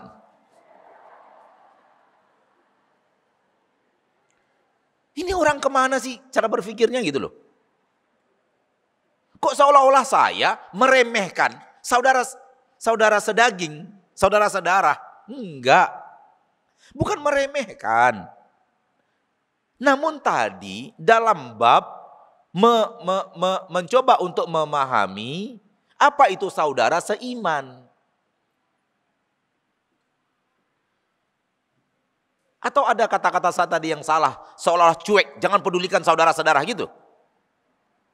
Insya Allah rasanya enggak tadi. Lihat, tetangga itu, ada tetangga kita yang muslim, sedarah, maka dia punya 3 hak atas diri kita. Haknya sebagai muslim, haknya sebagai saudara, haknya sebagai tetangga. Kalau hanya muslim saja, tetangga kita haknya 2. Hak sebagai tetangga, hak sebagai muslim. Kalau dia tetangga yang tidak muslim, haknya cuma 1. Hak sebagai seorang tetangga. Tapi kalau dia saudara kita, muslim, tetangga, haknya 3. Hak saudara sebagai saudara, hak sebagai seorang muslim, hak sebagai seorang tetangga. Saudara, muslim, tetangga. Ada yang muslim, tetangga. Ada yang tetangga saja, muslim enggak. Artinya apa? Tetap saja yang sedarah itu didahulukan. Diprioritaskan. Namun bahasan kita bukan itu yang tadi. Kita sedang ingin membongkar kelemahan kita yang bertahun-tahun akan makna persaudaraan dalam agama Islam. Bukan berarti cuekin. Semakin dekat seseorang dengan diri kita secara tali darah sudah harus lebih kita perhatikan dari yang tidak dekat. Sampai tadi, saudara sedaging, saudara sedarah sakit, saudara seiman tidak sedarah sakit. Mana yang didahulukan? Saudara sedarah dahulukan. Wallahu a'lam.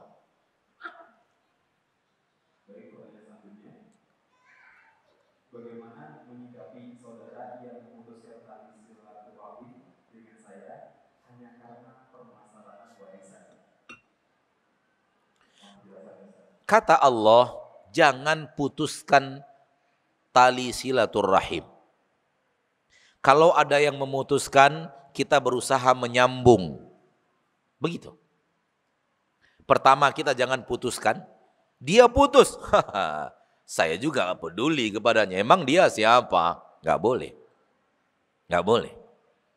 Jangan balas aksi dia memutuskan silaturahim dengan kita. Kita pun ikut andil aksi yang sama. Enggak, jangan. Dia memutuskan boleh, dia memutuskan karena dia yang berbuat. Namun saya takkan memutuskan itu. Dan tali persaudaraan sedarah takkan putus sampai kapanpun. Persahabatan bisa putus, bisnis bisa putus, pertetanggaan bisa putus, kasih sayang bisa putus. Namun persaudaraan sedarah takkan putus sampai dunia kiamat. Gimana mutusnya coba? Oleh karena itu Allah sangat benci kepada orang yang memutus tali persaudaraan sedarah. Itu namanya memutus silaturahim. Silah hubungan, rahim. Rahim seorang wanita. Artinya antara saya dan dia ada hubungan rahim. Saya dan dia berasal dari rahim yang sama. Itu namanya silaturahim. Adapun dengan saudara sesama muslim yang tidak sedarah, itu namanya persaudaraan, bukan silaturahim. Kita kadang memakai kalimat silaturahim untuk persaudaraan. Kemana? Rumah saudara saya. Dia berasal dari Jawa Barat, orang Sunda. Yang dia datangi orang Sulawesi misalnya. Orang Bugis. Kemana? Ke rumah saudara saya. Ngapain? Silaturahim. Ini salah kata-kata. Silah hubungan. Rahim seorang wanita. Maka itu bukan silaturahim. Itu adalah silatul ukhuwah. Menjalin persahabatan. Menjalin persaudaraan yang ada dalam ayat tadi. Namun kadang kita menamakannya silaturahim. Saya mau datang ke Pekanbaru ke rumah Ustaz Maududi, ngapain? Mau silaturahim. Anda kan orang Bugis, saya orang Padang. Dari mana rahimnya datang? Gitu. Jadi saya ingin mengatakan bahwa kalimat silaturahim sekarang sudah dimaknai salah. Keliru.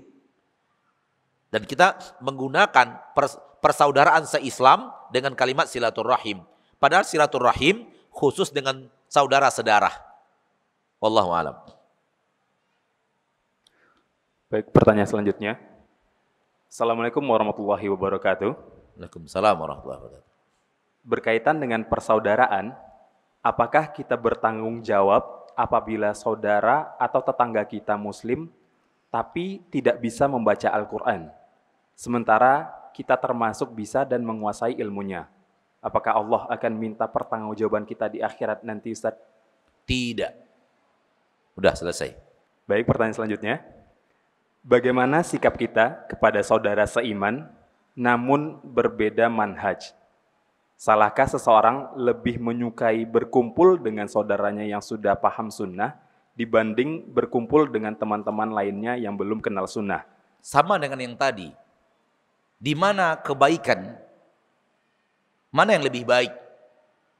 Yang tadi kita sudah jawab, mana yang lebih baik? Kalau baiknya mendekat, kita mendekat. Kalau baiknya menjauh, kita menjauh. Karena takarannya adalah takaran mana yang lebih maslahat. Kalau kita bergaul dengan orang-orang yang beda manhaj, sehingga mempengaruhi kita, jauhi. Kalau kita mendekat ke orang-orang yang beda manhaj, namun kita yang mempengaruhi, dekati. Paham? Kenapa? Beda manhaj, masih sama-sama Islam. Jangankan sama-sama Islam, beda agama saja kaedahnya sama. Mana yang terbaik? Terbaik menjauh, terbaik mendekat.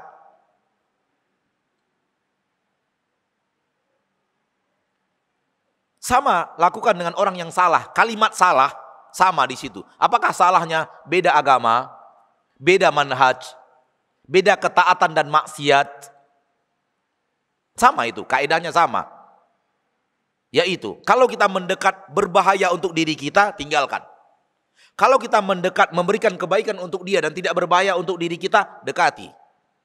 Wallahu a'lam. Baik, pertanyaan selanjutnya.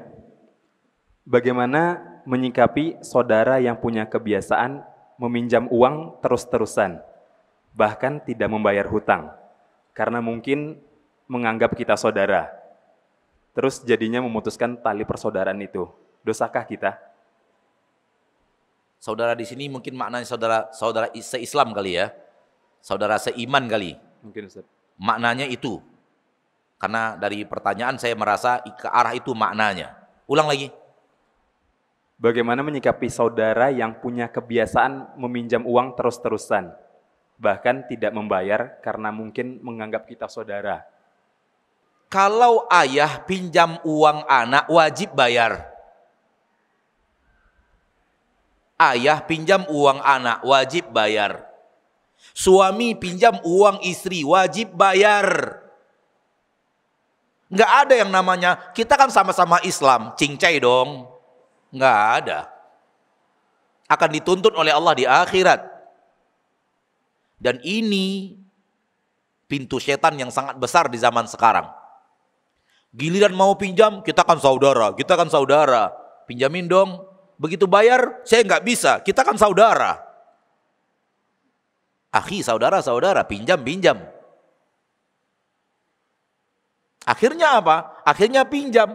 Giliran ditagih, afwan akhi. Nggak benar. Dan orang-orang seperti ini akan membuat hidupnya sempit. Lambat laun dia kehilangan saudara. Kenapa? Karena kelakuannya yang seperti itu. Pinjam tak bayar. Dan sifat ini tercela dalam agama Islam. Wallahu a'lam. Naam. Sampai di sini pertemuan kita pada kesempatan yang berbahagia ini. Semoga Allah tabaraka wa ta'ala menjadikan kita hamba-hambanya yang senantiasa berusaha mengamalkan sunnah Nabi SAW, memahami maknanya dengan baik dan benar, dan mengamalkannya dengan baik dan benar. Kita berdoa kepada Allah agar Allah membimbing langkah kita ke jalan yang Dia ridhoi dan Dia cintai. Semoga kita diwafatkan di atas husnul khatimah, dan semoga Allah tabaraka wa ta'ala mengampunkan dosa dan kesalahan kita pada saat kita dihisab di yaumil mahsyar. Semoga Allah kuatkan kaki kita ketika sedang melintas di atas sirat. Amin ya rabbal alamin. Subhanakallahumma wa bihamdika asyhadu an la ilaha illa anta astaghfiruka wa atubu ilaik. Assalamualaikum warahmatullahi wabarakatuh.